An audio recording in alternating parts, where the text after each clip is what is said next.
What's up, Giants fans, Hub watchers, YouTube subscribers, Twitter and Instagram followers? It's Kush back at it again with another New York Giants update video.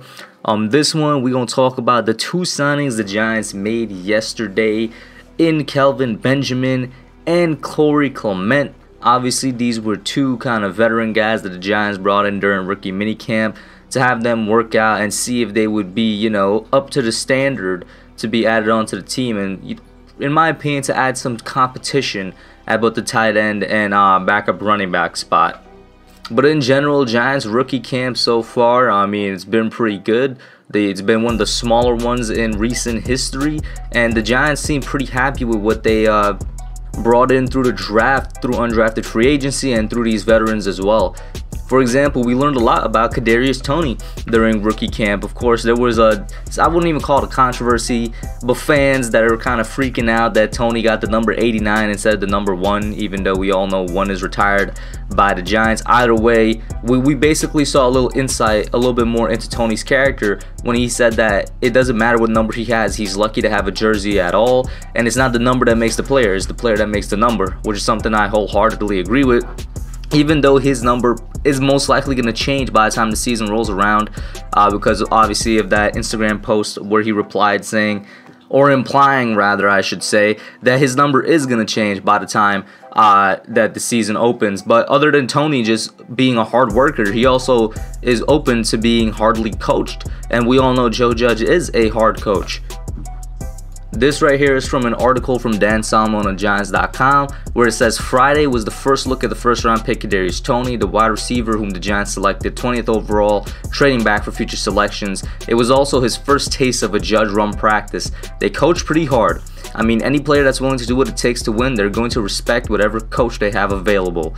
I was pretty anxious to get out there, but at the end of the day, I have to take the situation for what it is. As far as nerve-wise, I was eager to really just go out there and show the coaches what I can do. They came and took a chance. The least I can do is show them my ability, what I could actually bring to this organization.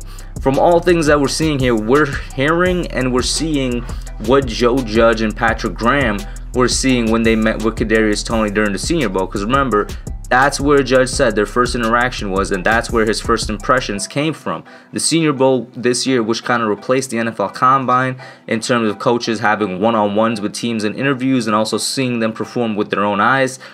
And they said that Kadarius, he kind of lit up the room when they stepped in after a long day, and he was one of the guys that impressed them the most. This type of attitude that Judge preaches, hardworking, always has, you know, his heart out when he comes to work. It embodies the city of New York and the area of New Jersey. That's what Judge was looking for when he signed up here for the head coach of the Giants, and it looks like Toney is truly somebody that follows that as well.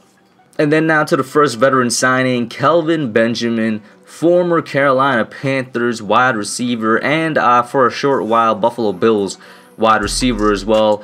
Big body guy that literally, in my opinion, like, he got himself out of the NFL because he did not have the work ethic to keep himself up and to keep the weight off of himself. I mean, it got to a point where a commentator at a live NFL game, he made a joke saying he's one Popeye's biscuit away from being a tight end. And it's a hilarious joke, but Kelvin Benjamin was trying out as tight end at the Giants camp, so it looks like he took that Popeye's biscuit. But jokes out of the way, we did see a couple pictures and, you know, short snippets of him in the camp, and he did not look in bad shape. He looked to be in good shape, you know what I'm saying? He didn't look like he was fat. He just looked like he was big. You know, he looked like it was mostly muscle and that it was good weight on him. Now, that doesn't really mean anything if you can't catch the ball, if you can't block properly, if you can't be a good tight end, essentially.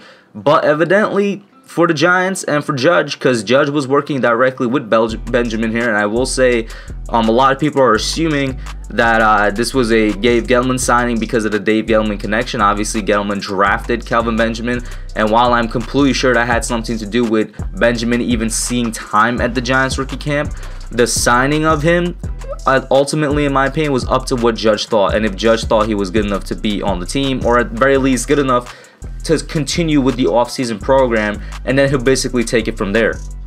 Now, the last time Kelvin was in the NFL, he weighed in at 245 pounds. He was 6'5". I'm not sure if he's still there. I would assume he's probably a little bit heavier. He doesn't necessarily have to be in order to be a tight end, because I'm pretty sure Evan Ingram is around 240, 250 as well. And if Kelvin Benjamin comes in here, I'm legitimately wondering what they're going to use him as. Because he has a big body once again, but for a tight end size, that's pretty normal. So I'm not really expecting much out of his blocking. So I'm assuming they're bringing him in here to be more of a receiving tight end. But to be fair, we have two good receiving tight ends on the roster. I can't believe I just called Evan Ingram good. But no, he's a good receiving tight end when he actually decides to catch the football. And Kyle Rudolph, a lot of people forget, for most of his career was known as a receiving tight end. He was one of the better ones in the league, and he still has the hands of a really good one with his catch percentage. It's just that in recent years he had to develop that blocking a little bit more because of the Vikings shifting from him to their new guy in Irv Smith Jr.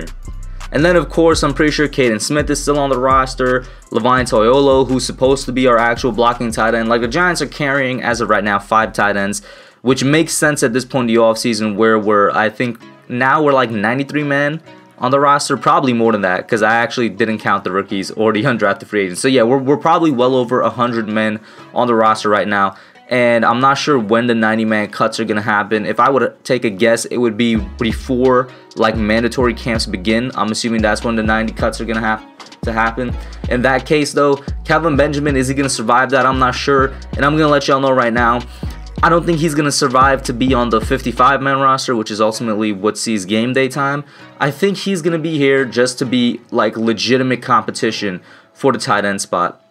I got to take into account that the man has been out of the league for essentially 2 years, and he's coming back playing a new position. Now, I'm not saying it's impossible for him to beat somebody out and maybe be on the roster as our 3rd tight end or something like that, because I think we all know who the top 2 are going to be. It's going to be Rudolph, it's going to be Ingram. Behind them, yeah, it's going to be a little bit more tough. I would like for a Caden Smith to make the roster and finally show something out. But ultimately speaking, if he doesn't make it, he doesn't make it. Remember, Judge is all about the best guy out there on the field. That's who he's going to put. He's not going to put any names ahead of a person. He's going to put whoever produces more and whoever works for the team more. And to close out the Benjamin portion here, this is what Judge had to say about him. In terms of Benjamin working in different positions, say, we're going to work different guys at a variety of things right now. He's a big guy. He's always been a big receiver. We'll work receiver. He's working a little bit flex tight end as well. I wouldn't really pin him down to any one position at this point. We're going to use the weekend to move him around to different spots and see how it works out. And well, it worked out. Now on to the running back, Corey Clement, former Philadelphia Eagle. The Giants also signed him. I'm going to say this before I say anything else. Y'all better make sure that you guys give this man all types of washdowns. You give him the decontamination treatment, you know what I mean? You treat him as if he's a COVID infested person before he comes in the building. You know, he needs to go through the showers and everything, because this man's coming from the Eagles. We can't risk getting any type of, you know, venereal diseases from him. I'm joking, of course, but a former Eagles player signing with the Giants, it's not every day you hear this. I'm guessing that Corey Clement came to his senses, came to the better franchise and whatnot. And this is one where it's like similar to the Benjamin signing. I don't really see Clement realistically making the roster. Of course, we know Saquon's going to be the starter. I'm actually beginning to question whether or not Devontae Booker is going to be the backup. Before, I was saying that he's definitely going to be the backup just because of the contract that we gave him. You know, 2 years, $6 million. I was like, we're spending that much on a backup running back. He's going to see the field, or, you know, at the very least, he's going to be on the 55-man roster. But then we went ahead and we drafted Gary Brightwell, who, in my opinion, is a perfect backup to Saquon, because the dude is literally a bowling ball playing running back, which is what we've needed, you know, that bruiser type back, and he could still do the slashing and whatnot. And not saying that Devontae is a bad backup or anything. I'm just saying in terms of the spell for Saquon, I've always thought that a bruising back would be the best fit. And then now, you know, we have this guy Clement. In addition to, I think, that fullback we signed, who, of course, is going to be the fullback. I'm still sad that Elijah Penny is no longer with the team. I really liked Elijah Penny, man. He just did work for us. But now there's a little bit more, you know, people in the running back room there. I don't necessarily expect Clement to do anything, you know, spectacular. He's had an okay NFL career so far, to be honest with you. The highlight of his career was in his rookie year when, you know, he was part of that 2017 Super Bowl winning Philadelphia team. Other than that, though, I mean, he's been relatively a non-factor. except against the Giants, of course. But of course, all Philadelphia players play their best games against the Giants. But Clement, you know, he's a small dude, very agile, pretty fast. Probably the quickest dude in that running back room, not named Barkley now. But once again, I'm not sure how he's going to make the team, or if he even is going to make the team. And just like Kelvin Benjamin, if he does, on the slim chance that he does do that, you know, he takes this opportunity and runs with it, pun intended, it's going to be probably behind Saquon and Devontae Booker. But you guys put your thoughts down below. Let me know what you think, both about the Kadarius Toney and the Giants rookie camp so far, Kelvin Benjamin, and of course Corey Clement. That's it for now. I'm out. Thanks for watching. Don't forget to like, comment, subscribe, and share. I'll catch y'all in the next one.